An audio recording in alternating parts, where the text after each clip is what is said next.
Assalamualaikum warahmatullahi wabarakatuh, saudara mutuah. Pada kesempatan kali ini kita akan mengupas kisah hidup Abu Balai Manyang, Abu Ilung atau lebih dikenal dengan Abu di Kampung Melum, Samalanga, Birien.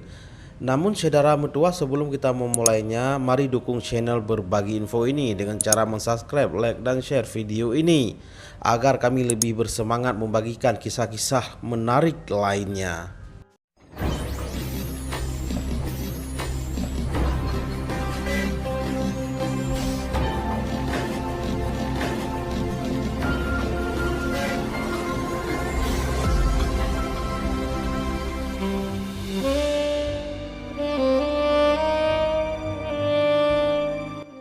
Saudaraku, nama lengkap beliau adalah Tunku Haji Abdul Muthalib bin Adi. Dilahirkan di Lancuk Baru, Lengputu pada tahun 1918 dari rahim seorang ibu bernama Habibah binti Yusuf. Beliau juga dikenal dengan panggilan atau lakap yaitu Abu Ilung. Abu di Melum. Abu Ilung memiliki seorang istri bernama Burhani binti Tengku Muhammad Jamil, putri sulung dari seorang pimpinan Dayah Balai Manyang.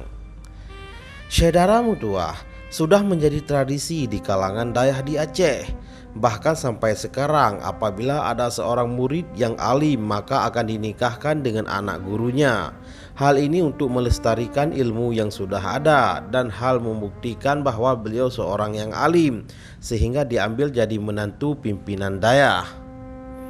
Saudara mutuah, anak sulung beliau adalah Tunku Haji Husnul Manan yang saat ini memimpin Dayah Manyang Kampung Melum, Samalanga. Pada umur 10 tahun, Abu Ilung berangkat meninggalkan Lengputu dan meninggalkan kampung halamannya menuju Samalanga guna untuk menuntut ilmu di Dayah Mudi Masjid Raya yang saat itu diasuh oleh Abi Hanafiyah. Beliau menimba ilmu di Dayah Mudi selama kurang lebih 2 tahun. Kemudian beliau pindah ke Dayah Balelu di Kampung Melum, Samalanga di bawah pimpinan Tengku Syekh Muhammad Jamil, sosok yang banyak muridnya jadi ulama. Dalam menuntut ilmu sangat banyak mengalami kesulitan dialami oleh Abu Ilung, terutama dalam masalah ekonomi, dikarenakan dalam masalah situasi Nanggro yang hana menentu, yang saat itu di bawah penjajahan Jepang yang mengharuskan Abu bekerja keras demi memenuhi kebutuhan hidup sehari-hari dan biaya pendidikan di Dayah. Setelah gurunya Tengku Syekh Muhammad Jamil meninggal dunia pada tahun 1965 Masehi, Abu Ilung yang juga merupakan menantunya dipercaya memimpin Dayah Manyang. Ini akhirnya dipimpin oleh putra sulung beliau yang bernama Tunku Haji Husnul Manan. Saudara mutuah, Abu Ilung adalah ulama yang teguh melestarikan tradisi pesiju. Abu Ilung adalah ulama yang teguh dalam menegakkan syariat Islam. Beliau adalah ulama yang syafi'iyah yang istiqamah dalam mazhabnya. Di bidang tarikat beliau menganut tarikat Al-Hadad Syattariyah yang ijazahnya beliau ambil dari mertua beliau, yakni Tengku Syekh Muhammad Jamil bin Usman di Dayah Balelu, Kampung Melum, Kecamatan Samalanga. Selama hidupnya, Abu Ilung terkenal sebagai ulama yang ahli dalam bidang ilmu hikmah. Beliau adalah ulama yang sangat tidak tertarik kepada hal-hal duniawi. Bahkan beliau tidak bisa menulis dan berbahasa Indonesia. Jadi, ketika beliau menulis, beliau selalu menggunakan bahasa Jawi. Beliau merupakan juga seorang ulama sangat dihormati oleh masyarakat. Beliau sering diminta menepung tawari atau dalam bahasa Aceh disebut pesiju dalam berbagai acara untuk mencari keberkahan dari beliau. Berbeda dengan tepung tawari yang Rasulullah lakukan saat pernikahan putrinya beliau kepada Ali bin Abi Thalib yang hanya menggunakan air saja.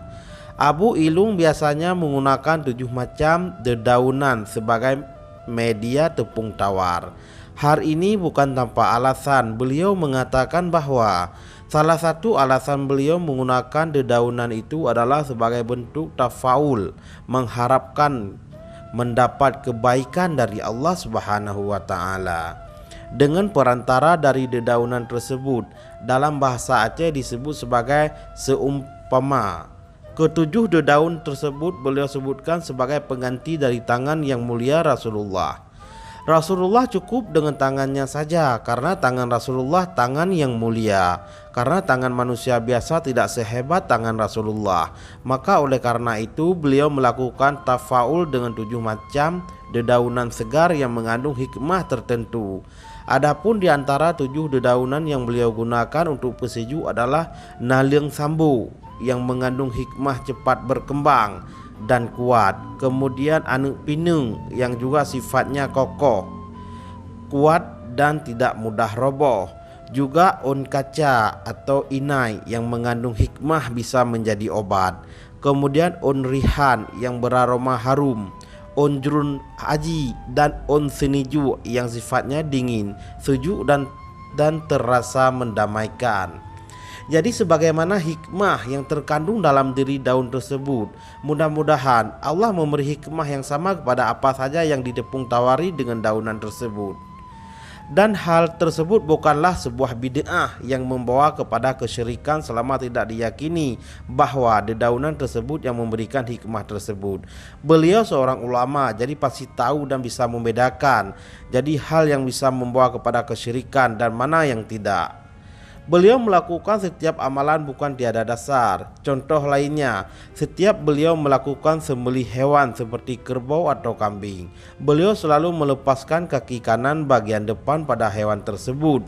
Hal ini beliau lakukan mengambil iktibar dari tragedi penyembelihan Nabi Ibrahim terhadap putranya Nabi Ismail. Menurut sejarah, ketika Nabi Ibrahim hendak menyembelih putranya Nabi Ismail meminta kepada Nabi Ibrahim melepaskan ikatan tangannya agar leluasa bergerak setelah disembelih.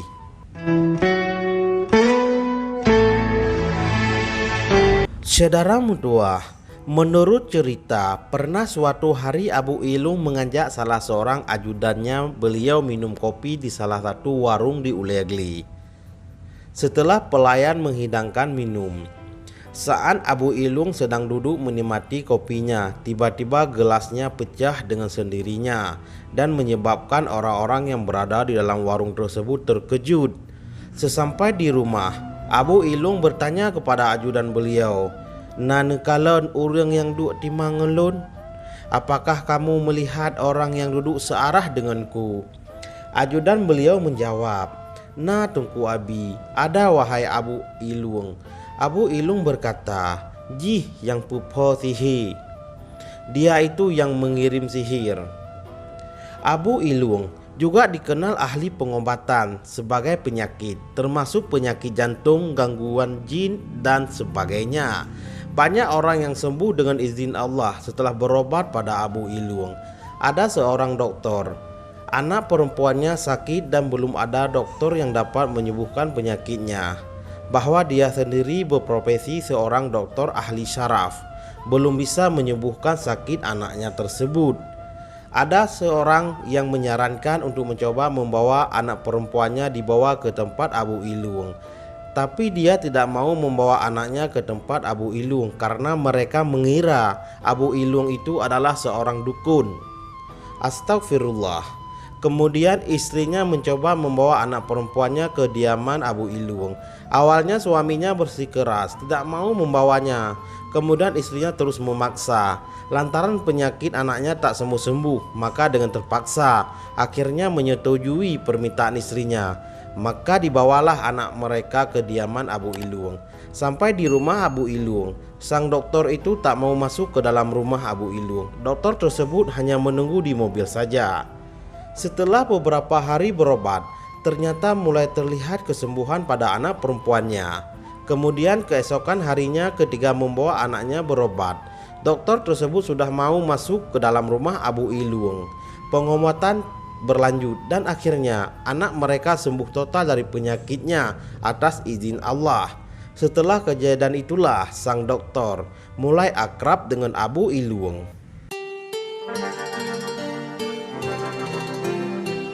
Saudara mutuah, Abu Ilung, merpati dan harimau.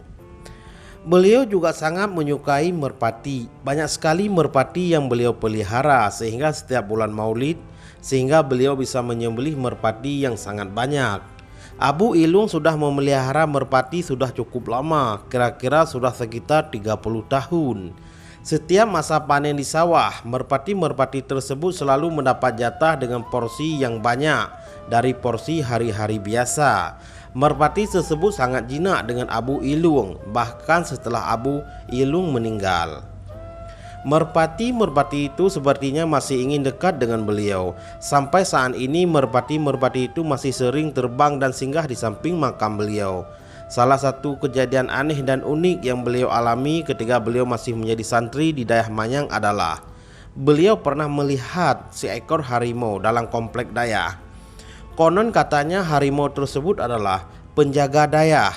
Dalam bahasa Aceh sering disebut rimung tengku atau rimung aulia. Beliau sering melihatnya di waktu subuh ketika hendak melaksanakan sholat subuh. Harimau tersebut bahkan sering datang ke rumah dan malah sesekali tidur dengan manusia.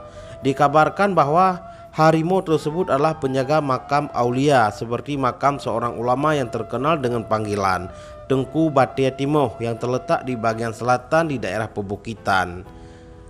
Saudara mutua, kecintaan terhadap ulama, Abu Ilung juga termasuk seorang yang sangat menghormati dan memuliakan ulama.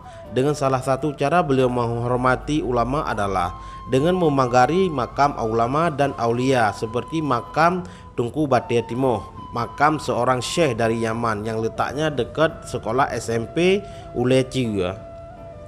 Kemudian makam Tengku di Karing yang juga berasal dari Yaman dan beberapa makam lainnya. Abu Ilung sering menceritakan hal ini kepada murid-murid beliau. Banyak beliau ketahui tentang sejarah seperti peperangan di benteng Kotagli, seperti sejarah Tengku Cik Luk Pedeng yang menurut sejarah beliau tidak meninggal tetapi berpindah alam. Suatu saat Abu Ilung pergi ke daerah pegunungan untuk melakukan ibadah khalwat atau khalut. Abu Ilung sering berjumpa dengan beliau, melihat beliau sholat di atas bebatuan dan lama kemudian menghilang. Pernah juga suatu kali ketika khalut, Abu Ilung berjumpa dengan seseorang dan orang tersebut mengajak Abu Ilung untuk ikut bersamanya. Orang tersebut bertanya, "Pe, nijak sajan lun? Maukah engkau ikut bersamaku? Pernah kepesan keronuh di kampung. Apa ada pesanan anda di kampung?" Lantas Abu Ilung menjawab, "Lun guyu semubut, saya disuruh mengajari agama." Lalu orang tersebut berujar, "Oh, menyemenan dron bek nijak sajan lun. Kalau begitu tidak boleh ikut saya." Sebagai salah satu ulama karismatik pada masanya, Abu Ilung sangat peduli terhadap kemajuan agama, baik bangsa. Beliau memberi kontribusi dalam banyak hal. Beliau juga telah melahirkan beberapa pakar ilmu agama, baik yang menjadi hakim syariah, pimpinan pesantren atau dayah, dan tokoh agama dengan berkat semangat dan jiwa beliau yang selalu membangun demi kepentingan umat dan agama. Saudara mutua, beberapa nasihat penting yang pernah beliau ucapkan adalah kita jangan pernah menyerah dalam mencari ilmu, karena ilmulah yang membahagiakan dunia dan akhirat kita. Beliau juga berpesan dalam pidatonya agar kita bisa memberi nasihat apa saja terhadap orang lain yang sanggup kita pertanggungjawabkan. Selain itu, salah satu nasihat beliau adalah untuk selalu mematuhi dan mentaati peraturan apa saja yang bisa membawa kita kepada keselamatan. Dalam keseharian, Abu Ilung adalah sosok bersikap tegas dan disiplin dalam berbagai hal. Salah satu contoh dari kedisiplinan Abu Ilung adalah selalu rutin menjalani ibadah sholat malam. Di mata keluarga, Abu Ilung adalah yang sangat peduli dan sayang terhadap keluarganya, selalu dalam kebersamaan, baik dalam suka maupun duka, dan selalu bercandaria di tengah-tengah keluarganya. Selain itu, ia juga diceritakan bahwa Abu Ilung merupakan sosok yang humoris terhadap siapa saja dalam berbagai kesempatan. Sering bercerita tentang kisah para anbiya, rasul, aulia, dan orang-orang saleh sebagai teladan dalam mengarungi kehidupan yang fana ini. Dan juga sering menceritakan ilmu-ilmu hikmah kepada siapa saja yang setia duduk bersamanya. Saudara mutua, Abu Ilung meninggal dunia pada tahun 2013 dalam bulan Ramadan karena faktor usianya hampir mencapai 1 abad, yaitu 96 tahun. Kuburan beliau terletak di Komplek Dayah Manyang, tepat di belakang musola Komplek Putri. Di makbarah ini juga dikebumikan istri, mertua, dan anak beliau. Sumber dari keluarga Abu dan anak-anak rohani Abu. Sekian dan terima kasih. Wallahu a'lamu bishawab. Wassalam.